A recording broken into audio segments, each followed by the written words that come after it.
Gators Breakdown episode 122 is ready to go. It's something new, and it's the early signing period in college football, and the Gators and Dan Mullen, hey, they impressed with the very first early signing period in college football. I'm your host here on Gators Breakdown, David Waters. You can find me on Twitter at GatorDave_SEC. And we finally got the triumvirate back together. Co-host Bill Sykes. You can find Bill on Twitter at RealBSykes. And Will Miles, you can find Will on Twitter at WillMilesSEC. Guys, it was fun. It was an exciting day. Very first national or early national signing period. We got 2 more days of it, but Florida looks to be done. Bill, you had a interesting day being up there in the North Georgia area. You got to go up close and personal with the announcements of Trey Dean and quarterback Emory Jones.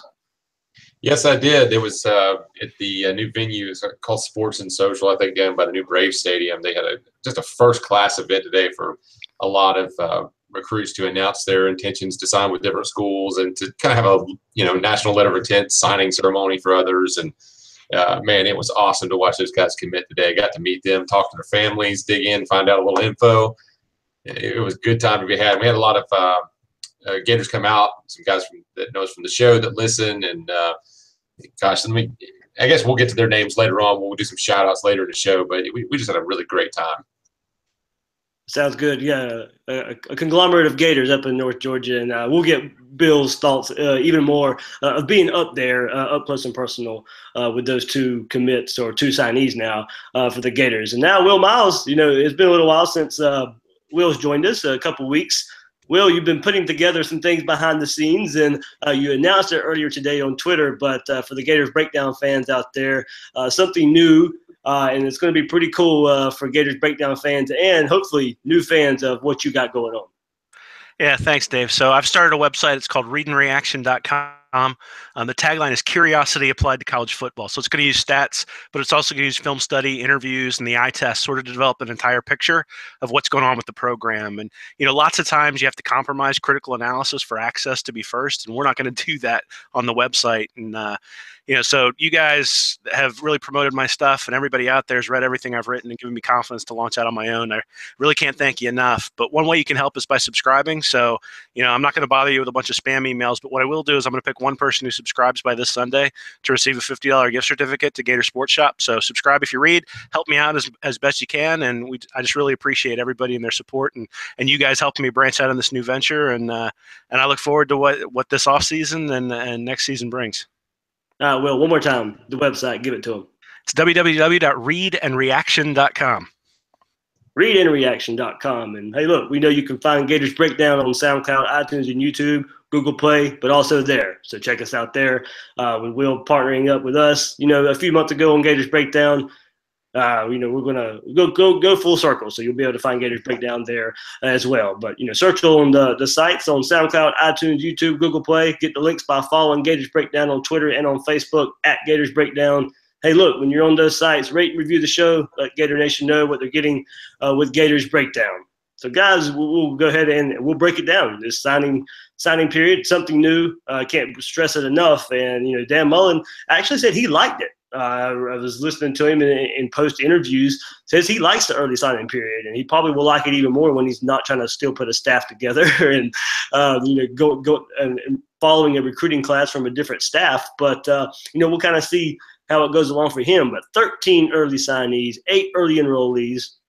Also 2 more commits who may or may not stick with the Gators. They have not made their decisions yet in offensive lineman Richard Garage and wide receiver Corey Gamage.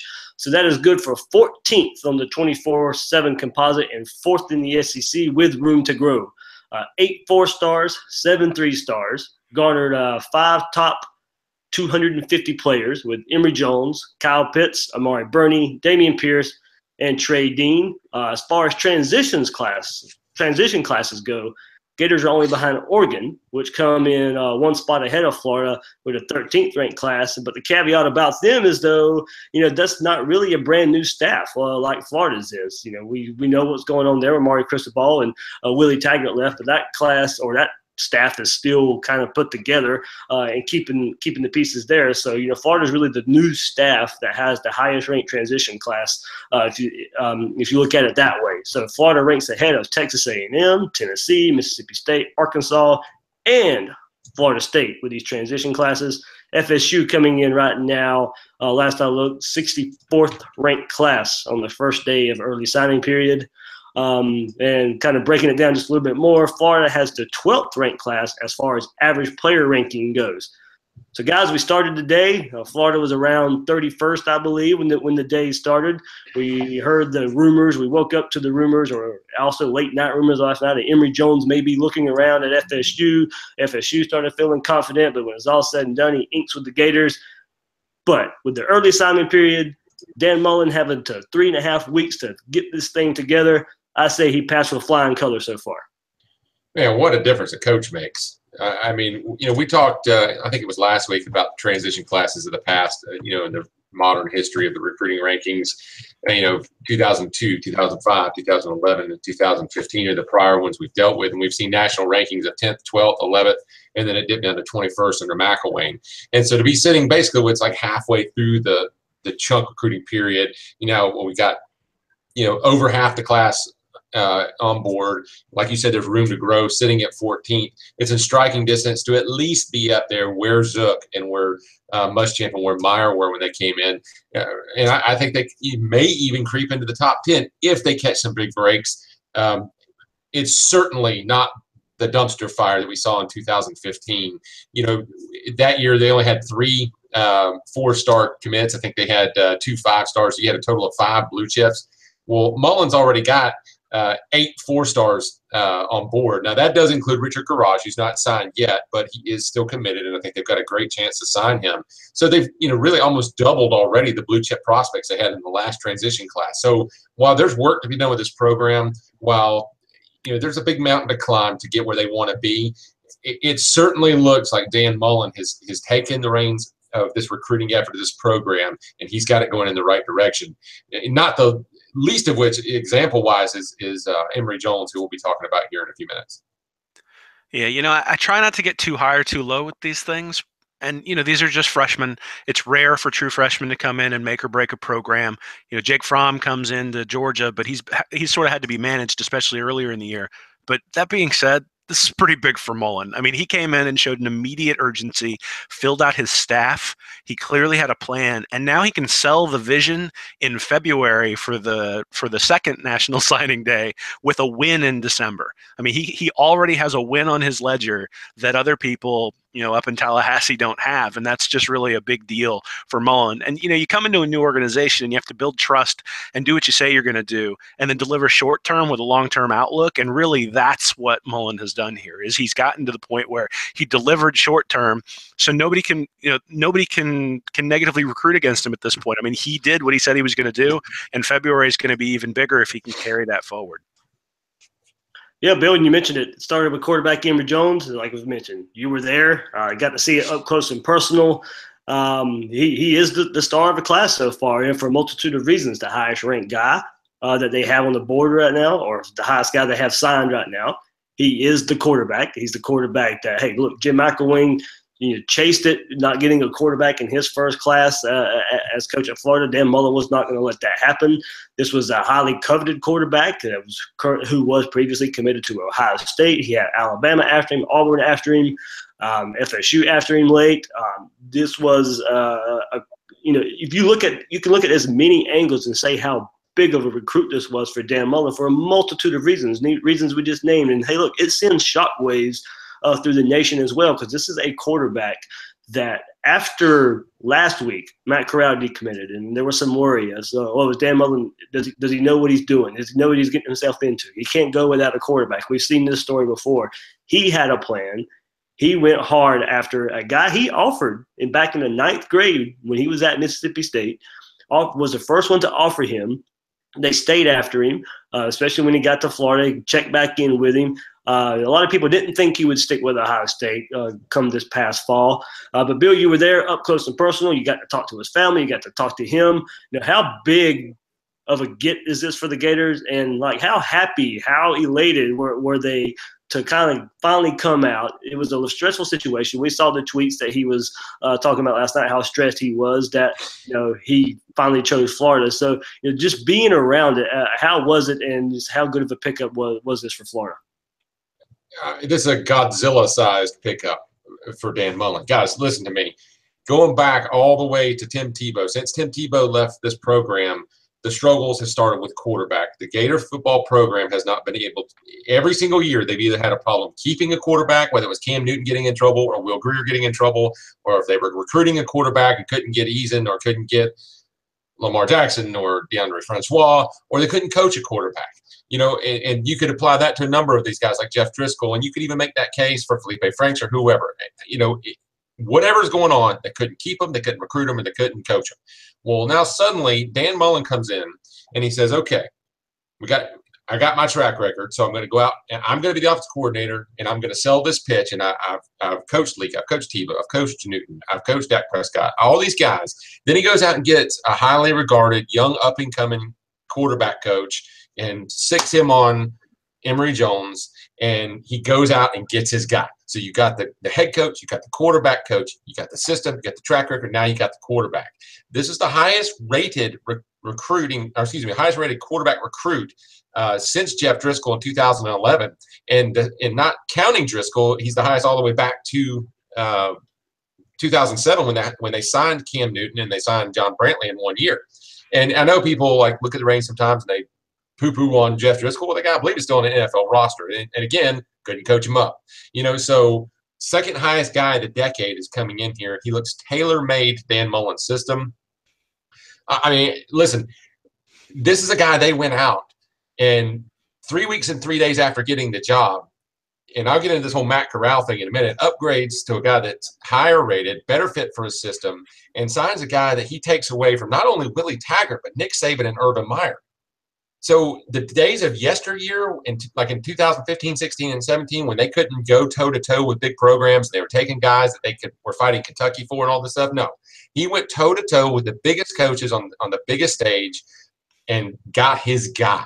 It doesn't get any bigger for this. Now, maybe he pans out, maybe he doesn't, but this is going to be a shockwave signing. It sends a message to recruits. It sends a message to other programs. And Dan Mullen just took Gator football as far as quarterback recruiting. He took it from I tried to I did. And I think it's a big deal when you talk about competing against the big boys nationally, because Georgia is showing no signs of stopping, and Alabama is showing no signs of stopping, and those guys are in the playoff, and quite honestly, that's where Florida wants to be. And so, I'm glad to see that Mullen's aggressive. I'm mad to see that he's letting Florida State sit outside of Jones's door while he's eating dinner. At least that's the rumor I saw. So, I think really the energy and the urgency that he's brought to this is just something that's going to energize the fan base behind him, and energize, quite honestly, I think some of the recruits that he's reaching out to at this point. And it's talking about, I don't think we can stress enough, Bill, you mentioned it too, of the message that this sends, not only to other coaches, but, you had like I said, we woke up this morning with all the rumors that, okay, he may be seriously thinking about FSU right now. Emery Jones did come out and say that he made his decision last night. And he let the coaches know last night. But we woke up this morning with a lot of FSU smoke. A lot of people were wondering, how can Willie Taggart do this? Florida can sell him on playing time. Florida can sell him on a quarterback depth chart. Florida can sell him. He can come right in and compete right away and be the quarterback. And, Dan Mullen can't lose a quarterback to Willie Taggart. Well, he didn't. And it's now FSU's scrambling. They lost Penix, another quarterback who they were pressing for him. He went to Indiana, so FSU's kind of scrambling mode. But that's why this is another good pickup. You kept it from a rival. You kept it from other SEC schools, and he's the quarterback that is an ideal fit for what you want to do on offense. Now, we'll see if he can come in day one and – I'm not a big believer in true freshmen coming in. Yes, we saw it with Jake Fromm, as Will said, but that was a really perfect scenario. You had running back depth, had a great defense to lean on. Florida's not in that. They don't have that to play with right now. I don't want to put on a true freshman to be the savior of a program. But year one, you can sell. Hey, look, let's build this thing together. You can come in. You can get snap one, game one. We'll let you take your lumps. We'll let you learn on the fly. And Dan Mullen can cater to him just a little bit. So there are a lot of things to sell Emery Jones and why he ended up at Florida. Yeah, absolutely. And people that were worried about losing Jones to Florida State had good reason. You cannot have the track record Mullen has. You can't have the head start.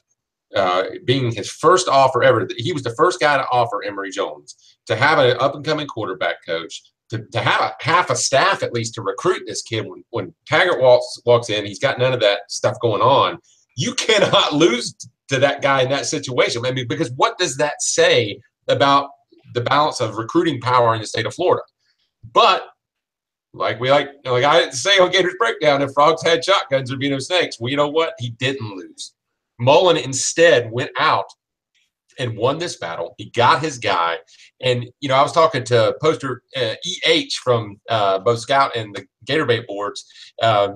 His name's Ed, and we were talking today about this. And, hey, I'm so thankful that Taggart and the media guys that kind of blew this up and dramatized this, because now you just amped up the drama tenfold and you magnified the victory that Mullen just scored for his program. And it's not just about hurting Taggart, but now it catches the attention of a few more recruits, a few more assistant coach candidates, a few more boosters. And suddenly you just energize Florida's momentum surge that much more. And Florida needs that now in the worst way. Yeah, and I don't think it's just necessarily Jones. I mean, you look at Dean, you look at Amari Burney, and those guys committing. I mean, you look where Florida really struggled last year on defense with tackling in the hole with some of the safeties coming down. I mean, part of that is just Chauncey Gardner's 5'11", and you look at Burney, he's 6'1", 215. You look at Dean, he's 6'2", 180. So no. He's at least 6'3", probably 6'4". So if Bill's got the picture to prove it. Yeah. But you look at those guys, and he's bringing in physical specimens, but he's also bringing in people that fit. I mean, because if you look at the weights there, one of them really fits some of the profile of a free safety, one of them fits the profile of a strong safety, and they're both 4-star guys who are going to be back there for an extended period of time. So not only is he bringing in talent at places of need, but I think he's fit.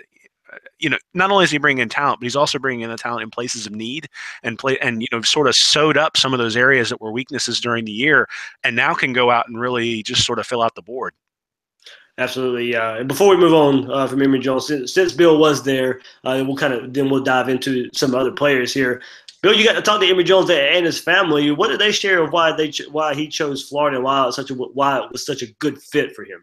Well, and before I tell you what he said, what his parents said, I just want to let you know that his grandma told me, and I quote, "Y'all better take care of my baby." You hear that, Gator Nation? You hear that, Gator Nation? we got to take care of Emery.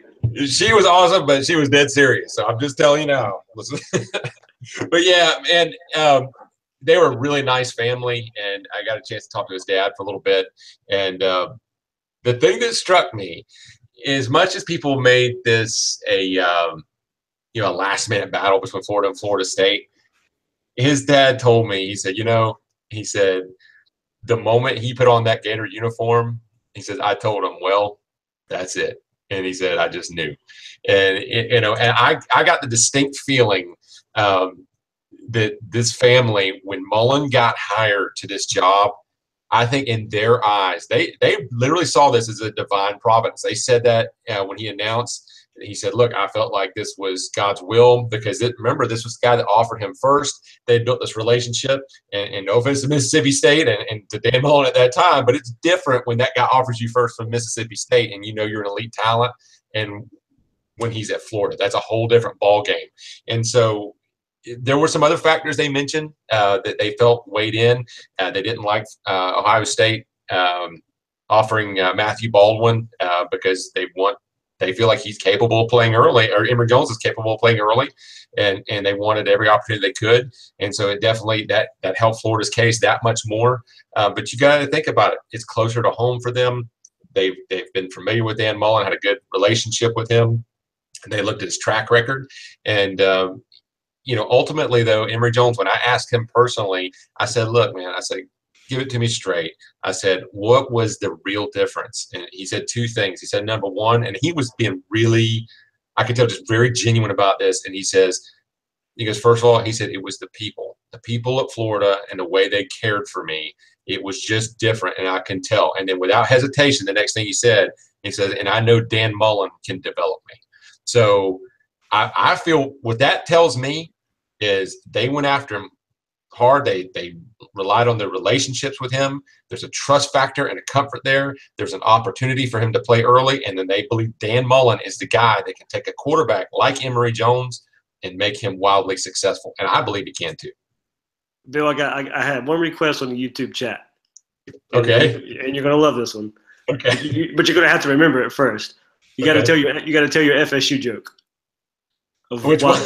The one there wasn't so many of them there. Oh yeah.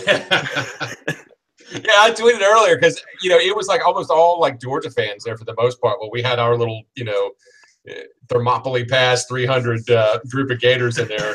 We were determined, man, right in the middle of the room. But I tweeted earlier. I said I didn't see any Florida State fans in the room, but I put out some crab legs as bait to be sure we could see if we could draw them out. and sure enough, right after Jones committed, I did see one, and he looked like a sad clown, man. And we had this awkward eye contact moment, and I felt like he wanted to say, like, help me. And I just didn't say anything. I just, stone cold, man. All right, so of the players that did sign early for the Gators, offensive lineman, and I don't know how to say this guy's last name. Chris, is it Blake? I don't know. I don't know if you guys know or not. So I'm going to just kind of roll with it there. He is an early enrollee. Safety Amari Burney, also early enrollee. Running back Iverson Clement, early enrollee as well. Offensive lineman Noah Banks, early enrollee. Quarterback Emery Jones, early enrollee. Safety Trey Dean, he's an early enrollee as well. My favorite commit of the class, running back Damian Pearson, he's an early enrollee as well. And you had safety John Huggins, kicker Evan McPherson, safety Randy Russell, or cornerback, whoever they're lining him up, he's an early enrollee as well. Tight end Kyle Pitts, tight end Dante Lang, and linebacker David Rees. So like I said, 8 of those guys are going to be early enrollees. The Gators, they got better in some places, in some positions. Will, was there any certain players that caught your eye, or just the way they fit into a Dan Mullen offense?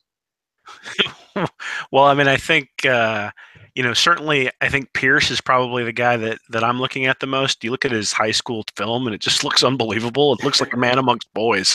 It really does. And I've been a little bit surprised that he hasn't gotten his 5th star, though that may be coming sometime soon. But, he just has looked really impressive when you looked at it on film. I got to go back and look at some of his high school stats, but those have just been eye-popping. I mean, games where he's gone out and gotten 250, 275, and just put up unbelievable numbers. So he's really the guy that I'd look at on the offense that, can really be sort of and Clement as well. They're just different players. They have different heights, different weights. I think they're going to bring 2 different things into the backfield and just athletes that Mullen can use in his offense. Hey, Bill, and before you jump in here, I do have Damian Pearson's stats here, Will. For his senior season, rushed for 2,123 yards on 227 carries. That's 9.4 yards a carry and 193 yards per game, while scoring 32 rushing touchdowns. Also caught 4 passes for 124 yards and a touchdown. Led his team to an 8-4 record this year. On October 20th, this all comes from FloridaGators.com. On October 20th, passed Herschel Walker on Georgia High School Athletic Association's all-time rushing list. Finished his career, doing that. So pretty big. Stature there when you pass Herschel Walker for yards in the state of Georgia, but 9.4 yards a carry and 193 yards per game in the state of Georgia is nothing to shake your stick at, Bill. No, it's not. And the thing I keep thinking about this, Mullen's offense, and when they came into Florida the first time under Urban Meyer, all they really had at running back was, I think, maybe Keyshawn Moore, and they did have Deshaun Wynn. He was a good running back, but they certainly didn't have game breakers. And I don't know if Florida does truly have like we'll see what Malik Davis, how he comes back from injury, and if he can make that next step as to not just be a freshman phenom, to be a nationwide phenom. But if Malik Davis does take that next step, and if he comes back to form, and he really is what we think he could be, and they continue to get explosive production, or maybe start to get more explosive production out of Lemons, and if Scarlett was to return, well, you might have a whole stable of really good running backs, and now you're adding Pearson Clement, and it really makes me wonder, like, what is a Mullen offense going to look like if you've got a dynamic quarterback that can hurt you with his feet and hurt you with his arm, and you've got these guys that can hurt you on the ground out of the running back position? That might be a handful for opposing offenses, and it might be something we never really got to see a whole lot, even under Urban Meyer. And I think it's because, not that he can't utilize them, I just think some running backs don't want to compete for carries with a quarterback. But now you got a situation where you might be very good on the ground from both positions. And I'm very excited to see what a guy like Pierce can do, who's downhill. He's a guy that keeps moving forward. He's a guy that can beat you with power. He's a guy that makes the right kind of moves to be, he's not a jitterbug, but he's elusive enough. And then you can sub in with Clement, and that guy is a guy that can hurt you with lateral quickness. I really like what they've done at the running back position, and I'm very intrigued to see what Mullen can do with it. And Mullen's offense is all about numbers. So if you've got the numbers advantage up front, you run the ball. And if you've got the numbers advantage out back, then you throw the ball. And so having these running backs back there in a stable and being able to rotate them in and keep them fresh, it allows those windows on the backside to get larger for a quarterback who, as a true freshman, probably isn't going to be as accurate as he will as a senior. So I think having those guys in the backfield is really going to open things up for Jones if he comes in as the starter day one, just because he's going to have larger windows to throw to because of the way they'll open it up.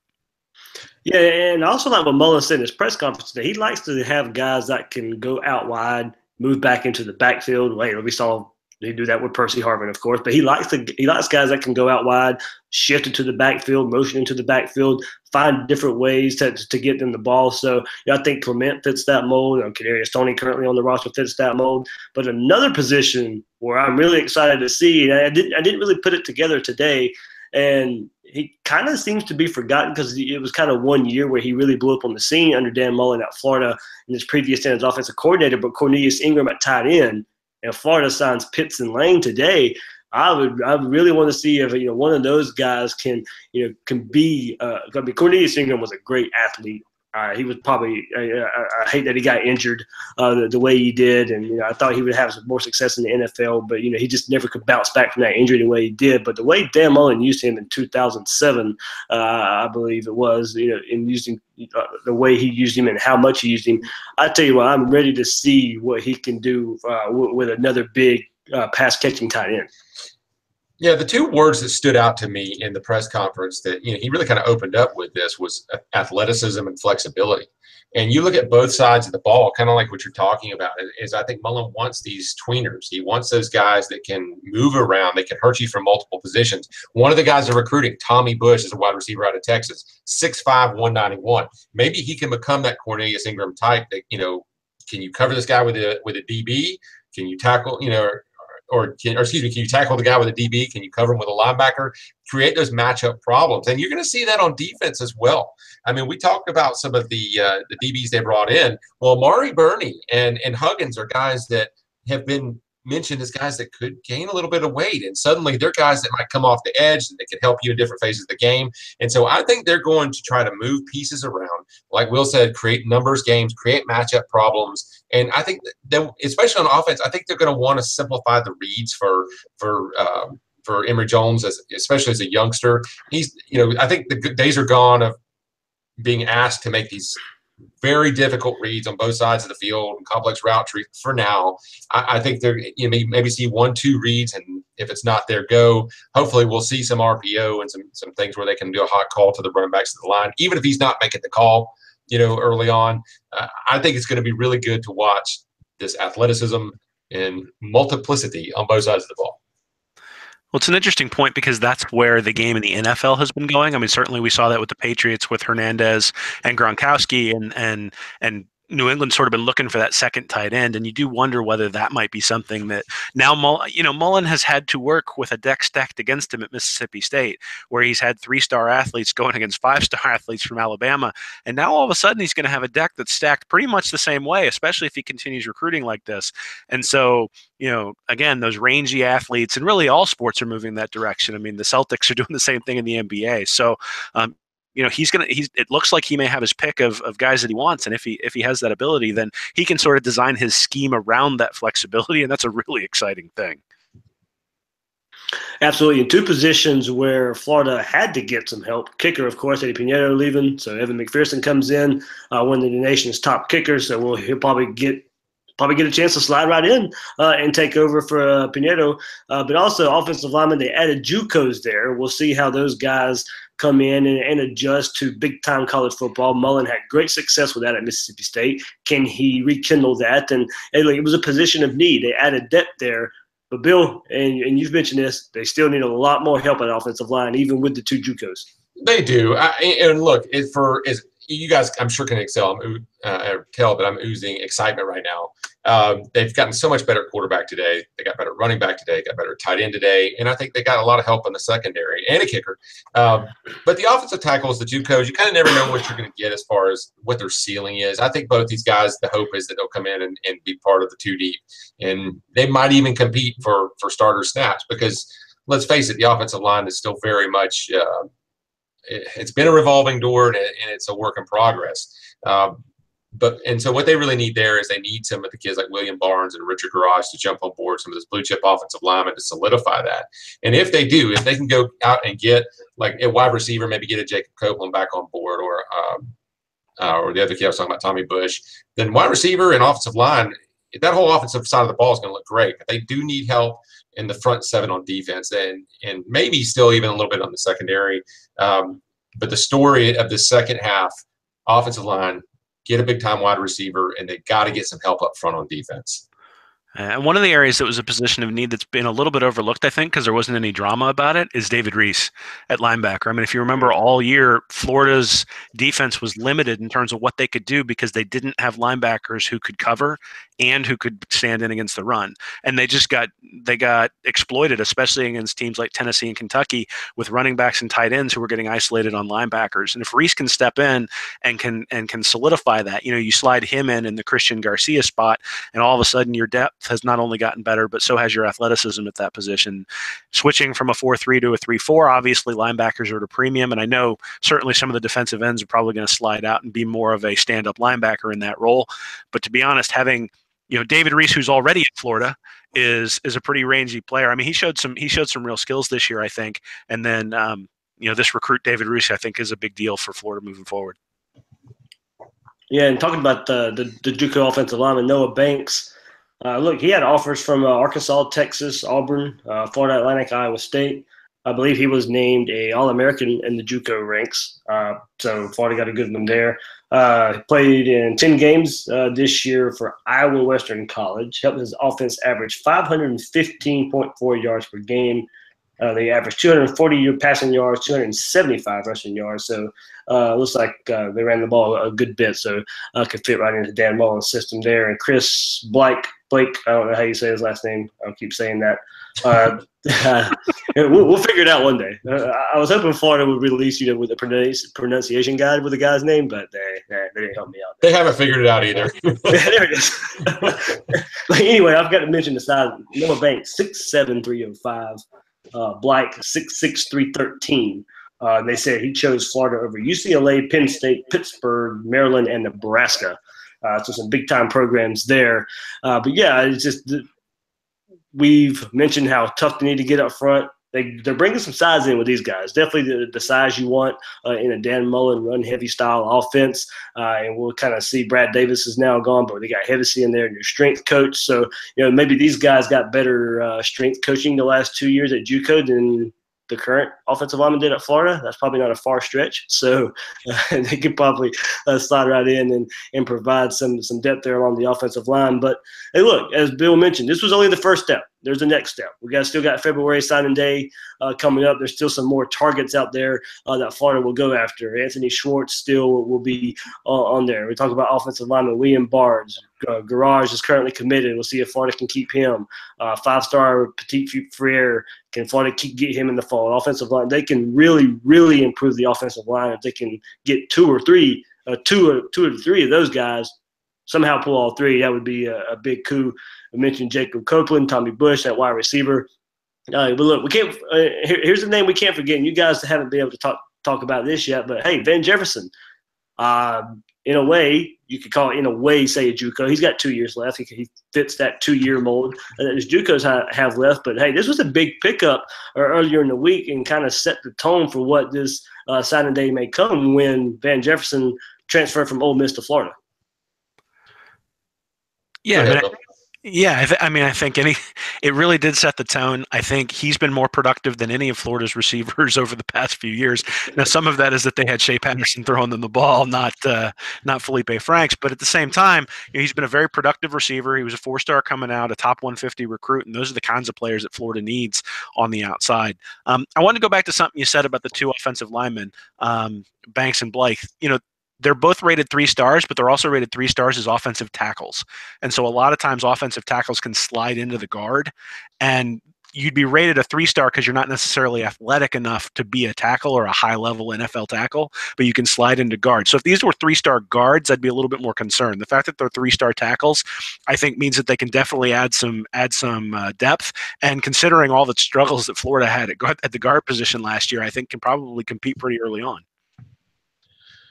Yeah, I agree with that. And quite frankly, look, one thing that drives me nuts is when people constantly say when things aren't going right, they say, well, just trust the process, trust the coaches. Well, I don't do that unless you give me a reason to trust the process. But I think it's ridiculous, like blind faith of coach. But Dan Mullen is a guy that has a little credibility in my eyes as far as his evaluations. And he's a guy that, he has been, like you said, behind the 8 ball talent-wise and resource-wise his whole career at Mississippi State. And so this is a guy that I think knows how to, he's going to be finding talent that can work in his system, and he knows how to deal with these situations.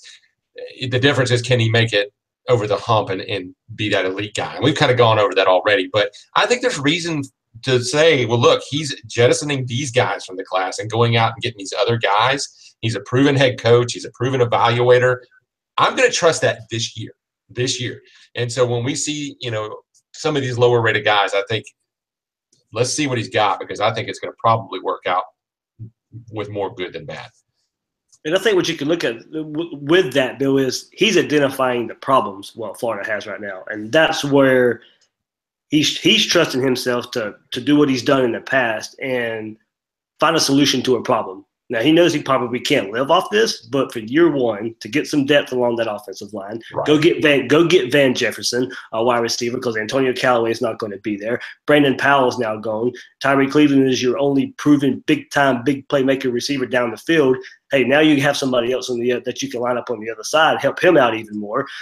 Stress and defenses, he's finding ways to quickly find solutions to the biggest problems on the team right now. Yeah, Van Jefferson had 456 yards receiving this year, and that would have led the team. It would have led the team on the Florida Gators this year. So I think it's a great pickup. He was a highly rated recruit coming out, like you said.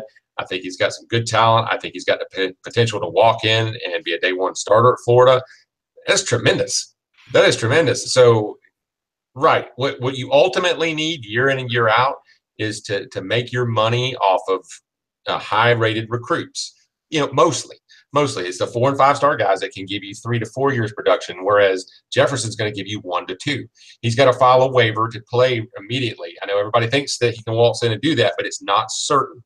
There are certain exceptions to the rule that you normally have to sit out a year when you transfer, but because of the probation, the NCAA has basically given indications that they're going to give a pretty lenient evaluation to the request for appeal to gain immediate access to play. And my understanding is it might be a little tougher for Van Jefferson than Shea Patterson, because he, I think, signed on before they had the troubles emerging or something like that. So I think it's maybe 50, 60% chance he gets it. But either way, a year and a half or a year removed from now, he's going to be helping out. So great pickup. Yeah, I think it was a great pickup by Mullen. Yeah, well, and not all of your recruits are going to pan out, right? Some of them are going to run into trouble academically. Some of them are going to run into trouble just from a competition standpoint. Some of them are going to have injuries, all that sort of stuff. And so the more shots, the more highly rated recruits you have, the more shots you have at that guy who's going to be elite.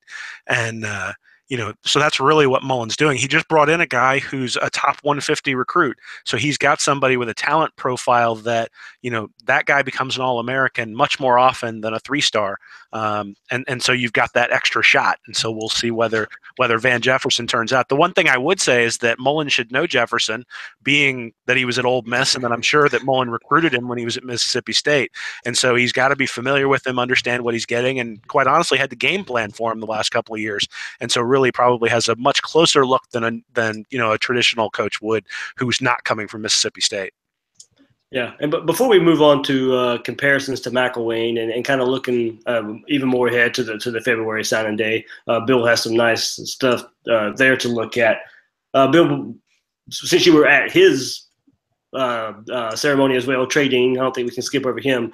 You were there. You got to talk to his family as well, and discuss with him about picking Florida. And I don't think it can be overstated enough. The new coach, Charlton Warren, that was probably one of the defensive backs coach that Florida has. He'll either be overall DB coach or safety or cornerback coach. We'll see there. Was instrumental. He coached at Tennessee, had Trey Dean committed to Tennessee, and now Dean decommitted from Tennessee with the coaching changes and all that stuff, and now committed to Florida. But Bill, what was the line of thinking and the gist of things around his ceremony and after his announcement? They were extremely happy, and Dean was he was kind of getting bombarded by a lot of people up there, but he was definitely happy. The family was happy that they were decked out in Gator gear, taking pictures. And his dad, I got a picture of the family, but then he was like, "All right, now don't take a picture of this next one." And he put like the big gator hat on that like shaped like an alligator head, and they were out there and chomping in different directions and everything. So yeah, they're really happy, and they're glad that he's staying in the region because they live just south of Atlanta, down I think in the LaGrange area. Or no, it's not LaGrange, but it's south of Atlanta. And so yeah, he's a kid that he's going to be starting out at corner. He's big and rangy, like a 6'4", 180 guy. They're all listed at like 6'2", but I'll tell you, I bet them they're taller than that. And but yeah, that's a good thing. It is, man. I mean, he's looking for tall DBs, tall wide receivers, and I mean, you love it. They're going to be specimens, but I think he can play just about anywhere in the secondary. I think he's going to be really good. Steve Wilfong, I think he's the national recruiting director of 24/7 Sports, said that he's really high on the guy and thinks he's just a ball player. To me, this is your DBU guy. And that's what I do like about the size. As you mentioned, these guys are going to be able to come in safety, cornerback, maybe move into the box, helping, like Will had mentioned, where some guys that had struggled in the past. These guys are going to be able to play, multiple levels of this defense. And I don't want to sit here and, compare him to Derwin James or whatever and how FSU lined him up all over the field. But you can tell that they would like players to be able, and they're getting the size of players that may be able to do similar things in the way FSU use him. So with the size that they're bringing in, guys who can play maybe some outside linebacker or help in the run game if they're struggling there, or defend a pass or play deep safety. They're getting guys that are very versatile and can play many of those roles. And I like what Dan Mullen also said about their defense today in the press conference and recruiting these type of players. He said, look, Todd Grantham's not necessarily stuck to a 3-4. They can play some 4-3 if they have to. If that's what's going to benefit the team and benefit the players, they can move back and forth. So we may not see as much 3-4 initially. I think they'll eventually would like to get there. But with the way this team has been constructed the past few years, we may see a little more 4-3, maybe some more aggression of it. But they can probably, with the players they're bringing in, go back and forth from some 3-4 into some 4-3. Yeah, I think it's interesting that if you look at who's currently on Florida's roster, I mean, you look at C.J. Henderson and you look at Marco Wilson, you sort of think of those guys as maybe the point guards, and then you look at these guys as maybe being small forwards and power forwards. So if an offensive team has tall, rangy wide receivers, well, now you've got a tall guy to put on him, and if the offensive team has sort of short, twitchy receivers, then you've got the guy to put on him too. So it really gives a flexibility in terms of matchups and being able to go out there and say, okay, Marco Wilson's not just going to sit on the right hand side of the defense the entire game. We're going to move him with the matchup that's the most advantageous for us.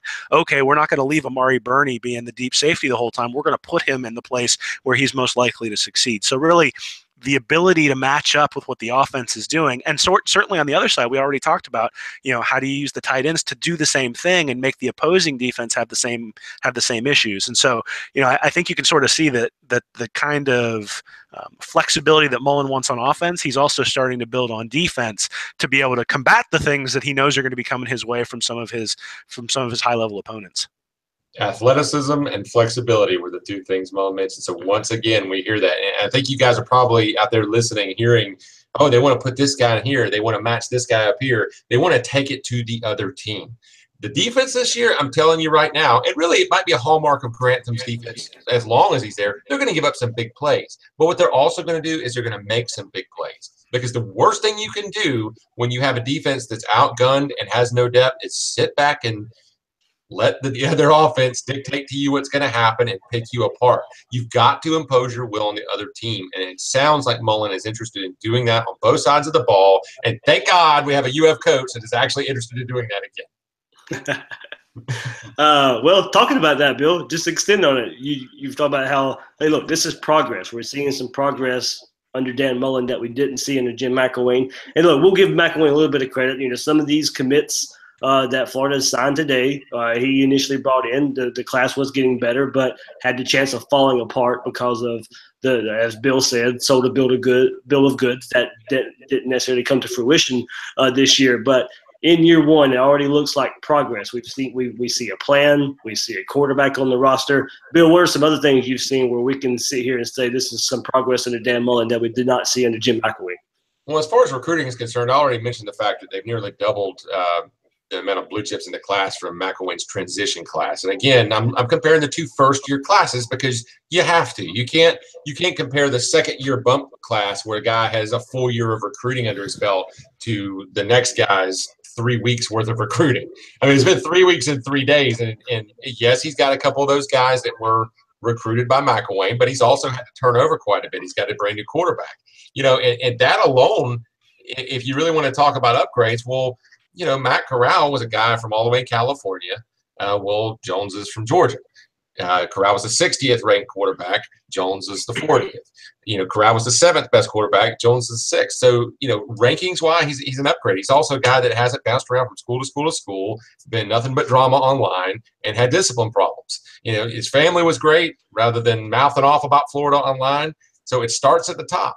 But then getting back to the numbers a little bit and off my soapbox about that, the class is currently sitting at a 53% blue chip percentage. And that means the total portion of the class that is made up of 4 and 5 stars. Now, there are no 5 stars right now, but 53% of the class is comprised of 4 stars. Well, you go back to 2015, and that was 24%. So they've doubled the proportion of the class so far at this midway point. Now, I want to caution you guys, I'm not trying to be a sunshine bumper. There's work to be done. He's got to finish.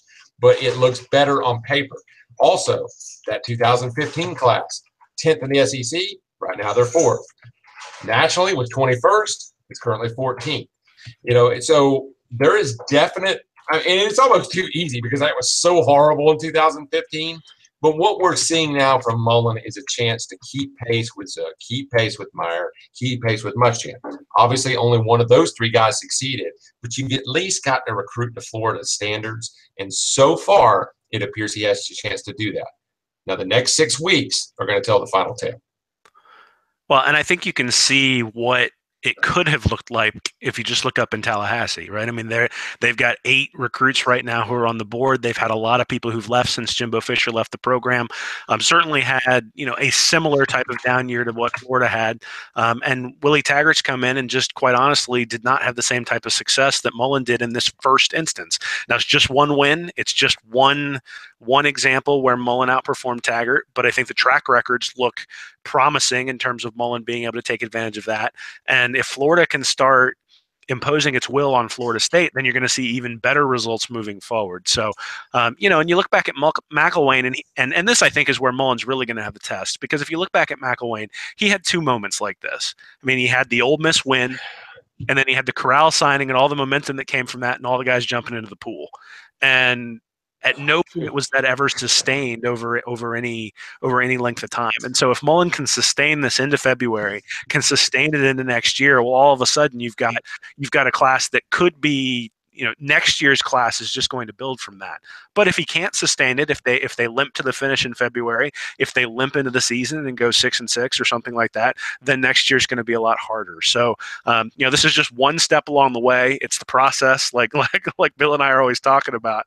But you look at what happened today, and you can't say anything. You can't have anything but good things to say about it.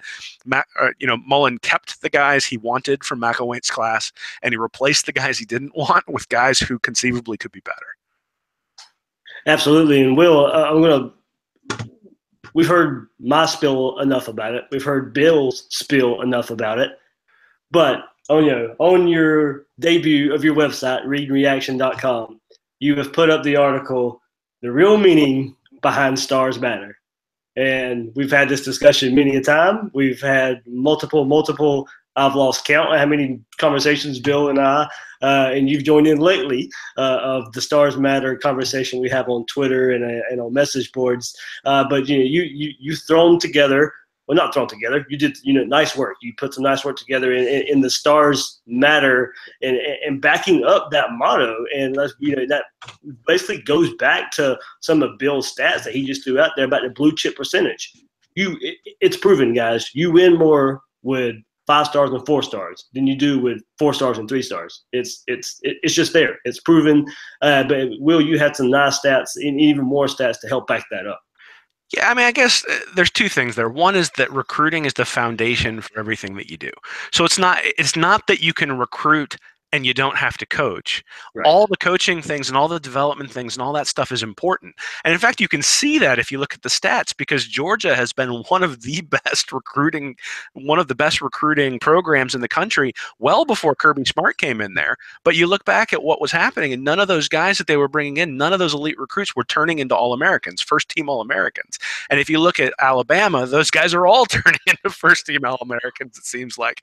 And if you look at it, really what it boils down to is a matter of percentages, right? So basically, if you look at the Heisman Trophy, if you look at first-team All-Americans, any of that sort of stuff, 5 stars dominate. They end up about 20% of the time. If you're a 5-star, you're going to achieve that goal, whereas it's like 0.4% of the time that you achieve that goal if you're a 3-star. So there's just a huge disparity. And I know Bill talked about this on a previous show about the NFL draft, but it's the same thing for the Heisman. It's the same thing for the All-American. And yes, Baker Mayfield just won the Heisman Trophy, and he was a 3-star recruit.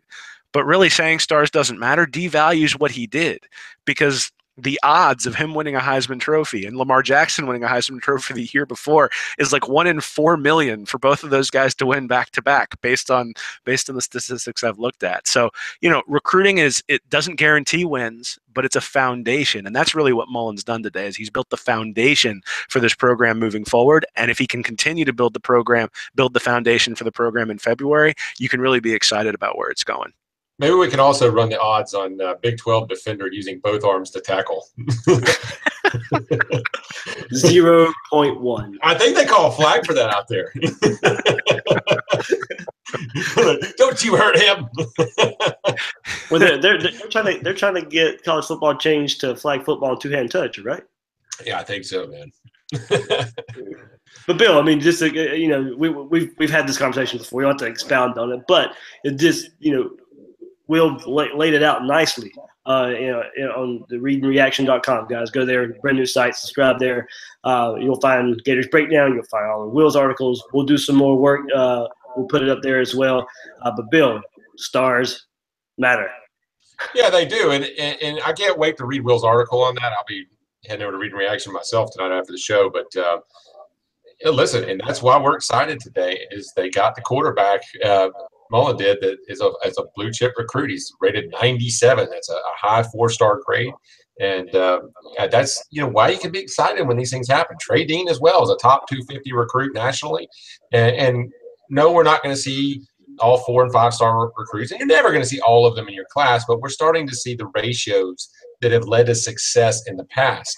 There was a stat I had here. Let's see. The average 24/7 composite rating of UF commits currently stands at a .9011. That's over the threshold to be a 4-star on average. And crossing that threshold of .90 has been very good to UF in the past. As the lowest their ranking has ever been as far as a recruiting class with that average was in 2011. Another transition class was Muschamps' first year, and he only had 19 players, but they still finished at 11th nationally. And that tells us that we're signing the right caliber of players, and that they could be headed for a very good class ranking this year. But it absolutely does matter. These are the things we need to see happen if they're going to start building and moving forward successfully. Absolutely. And you talk about building forward, Bill. Anything else? We talked behind the scenes and stuff of what to look for as February approaches, and in comparison of past Florida classes under McElwain, Muschamp, and the like, and what Mullen needs to do to make sure he doesn't fall into that trap. Well, right now, and this is kind of, I'm betraying the point a little bit, but we need to see some balance. We need to see some defenders come in, but we need to see those defenders be quality ranking. They've got a really good chance to have a special offensive class, but we need to see some of those blue chippers come in on the defensive line in the front seven at the outside linebacker, maybe inside linebacker position. Beyond that, one thing I'm intrigued by is that right now 47%, less than half of UF's current commits are from the state of Florida. And that's down from 74% in last year's class in 2017. And while at first you might think, well, wait a minute, Florida has great talent. Is that a problem? It actually statistically is not when you look at history at Florida. UF's classes that have finished in the top 3 in the SEC all the way back to 2002 have ranged between 45% and 69% being made up of state of Florida kids. And again, right now it's 47%. There was the only times that we've seen recently where that went over 70%. That was 3 times, once from Muschamp, twice from McElwain, and none of those finished better than 5th in the SEC. So typically you want in that 45 to 69%. They are on the low end of that, but that's in the range that they've had some good success. So watch that going forward. Yes, we need to see Mullen take some ground in the state. Yes, right now Miami, Florida State, they have traditionally kind of been dominant since McElwain's been in there, and some of that ground has to be taken. But let's not get too worked up if we don't see all those Florida kids jumping on board, because it is proven by history that you can kind of recruit regionally and even nationally and still get what you need to win. Yeah, I was going to say that's really interesting because of how hard Florida hit South Florida last year, and the coaches that Jim McElwain hired it really looked like was to hit that South Florida area. But Mullen comes in with guys who, Gonzalez and Hevesy, who recruited the state of Florida under Urban Meyer. But the latest coach has a background in the state of Georgia, so maybe they're trying to hit the state of Georgia just a little heavier than McElwain did. But it is interesting what Bill just pointed out there of the transition from McElwain's class last year. It was so heavy on South Florida to what we're seeing so far this year under Mullen. Well, yeah, you can't just give Georgia to Kirby. Over to Kirby, it's game over. So he's doing a good job of taking it, though. Well, and so out of all of those things that I think Mullen brings to the table, the fact that he went and talked to Justin Fields day one is still the thing that I think resonates with me the most. That he wasn't afraid of losing a recruit. He went out and said, "I'm going to do what's best for the program." And so, again, I think you look at it and you say Florida's done a pretty good job in South Florida the last few years, but they haven't done a real good job anywhere else. And so, looking around the state is a place where McElwain really has to reestablish some of those relationships that were maybe there before. there are a couple of things I'd look at. One is that Florida's ranked 14th right now in the 24/7 composite, and Auburn's 10th. And Auburn has 5 more recruits right now, so they got 20 to Florida's 15. So, Bill, I know you're always talking about that top 3 in the SEC being sort of the high watermark that you need to get to on a consistent basis. And so if Florida can creep up on Auburn and get up in front of them, then they can meet that metric this year in year 1, which would be really impressive in the in a transition class like this.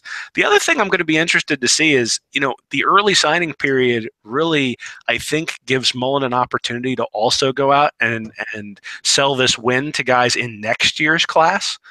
And so I'm going to be really interested to see what he does with the guys in the 2019 class and how hard they start going after people there and getting people on board and building that up too.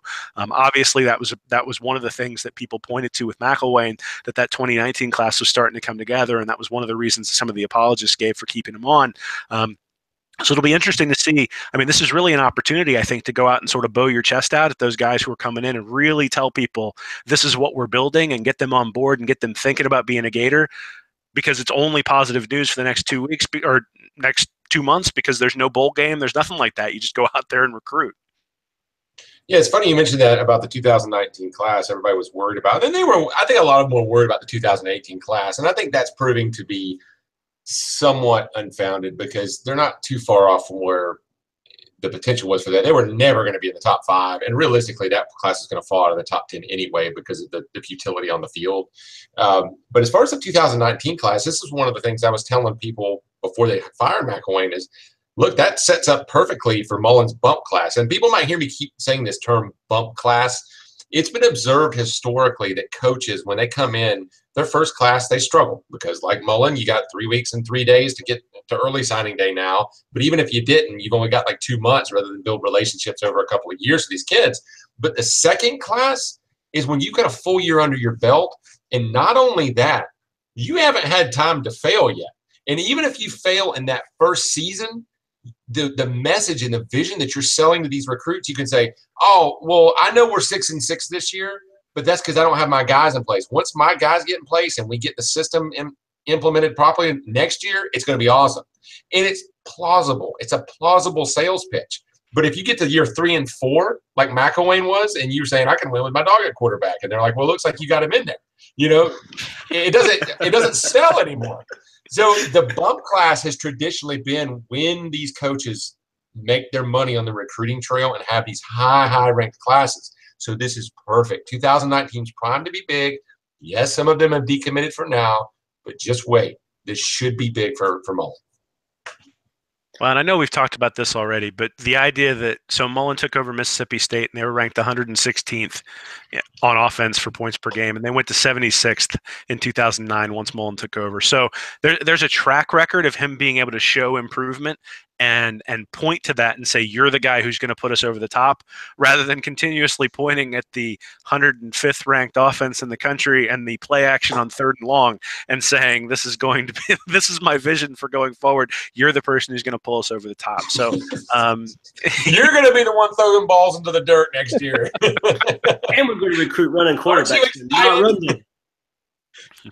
I mean, there's a lot wrong with that entire picture, but I guess to me, it's how do you cast the vision? How do you cast the vision? How do you cast the vision?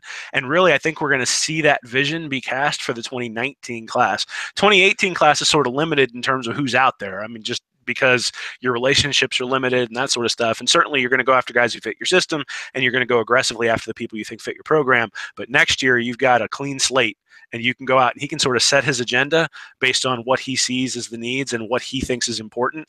And if we're looking at, athleticism and we're looking at the ability to adapt, then those are the guys we're going to see. And certainly the stamp will be there in 2019.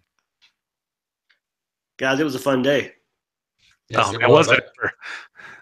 Hey, can we do some shout outs real quick before we go? Yep, that's exactly where I was going next. I'll start with a very happy birthday to Lucas Mann. He's always on the YouTube chat, so he may be there now. I haven't been able to keep an eye there, but he followed us on Twitter a good bit. We'll make sure we give him a shout out there. He let us know it was his birthday. But Bill, you got to hang out with some Gator fans today at the announcements, so I'm sure you got a few more shout outs you'd like to give out there. Yeah, I do. First of all, one before that is one I meant to go give a couple weeks ago, and I promised him I would, and I didn't. Is Keon Darkshani. He's a guy that always interacts with us on Twitter and listens and supports, man. And we really appreciate you, all our listeners. So sorry I forgot about your shout out last time, but man, thank you for listening. And the guys that showed up today, there were several of them. There was Chase, Dustin, Joseph, Casey, and a few other guys from Twitter and from the Gator Bait forums that we post on. Also, Gator Critic Josh from Twitter showed up. And we had a good time, man. We drank a couple beers and we ate some burgers and watched the Gators add to their roster, and we taunted the dogs a little bit, and it was good stuff. So, guys, thank you all, and actually thank you to all our listeners who continue to support us. Absolutely, absolutely. It goes, Christmas time, happy holidays coming up. So everybody out there, be safe. Have some fun with your family coming up. I know we will. Bill, you gonna get to come down to Florida and see your family? After Christmas, yeah. After Christmas, work. Right. But I'm hoping that will be the last visit, and then Right. I'll finally be moved down here shortly. So, and I think a few weeks from now, hopefully. Absolutely, and we'll mention it one more time. Will got to take the bow off of readingreaction.com. So great Christmas present there for everybody. Hey, yeah, and I'm staying up in Philly this year, so we're hoping for a white Christmas. I haven't had one. It was like 70 degrees last time I was here for Christmas, so we're hoping for some snow to go out and play, and certainly things aren't going to slow down. There's plenty of stuff to write about both Florida and with the playoff coming up. Absolutely, sir. Everybody out there, really thank you so much. Hey, look, this is first signing day, early signing day. Hey, it was new for us too. It was kind of weird to waking up this morning and say, "Hey guys, we have a signing day in December." But I actually woke up and I was ready for it. Maybe it was because of the whole Emery Jones situation and all that. But I know some people said, "Oh, this feels odd. It feels weird. It doesn't feel like signing day." I woke up, it felt like signing day to me. Yeah, it was fun, man. I would go back to that Georgia party in a heartbeat. Now, I'd probably not if they didn't have some Florida prospects, but that was first class. Good deal. Good deal. It was a win, man. It was a win. That's all. That's fantastic to see. Absolutely. Yep. Gator Nation. Yeah, Gator Nation, we're happy, if you can't tell. It's a far cry from what it was 2 months ago. And we have some leadership. We have a plan now for Gator Nation. So, guys, anything else? Because I'm not sure we'll do a show next week or not. I got some time off that I'll probably spend with the family or whatever. But who knows? I may get a while here and decide to do one. But we'll see. So stay tuned if we're doing the show next week or not. Just everybody have a Merry Christmas. Thank you so much for supporting us this year, and we look forward to interacting with each and every one of you this upcoming season. Yeah, times two. I can't thank you guys enough. All right, so for Bill, you can find Bill on Twitter at RealBSykes, Will Miles on Twitter at WillMilesSEC. I'm your host of Gators Breakdown, David Waters. You can find me on Twitter at GatorDave_SEC. Guys and girls out there, thanks for listening to Gators Breakdown.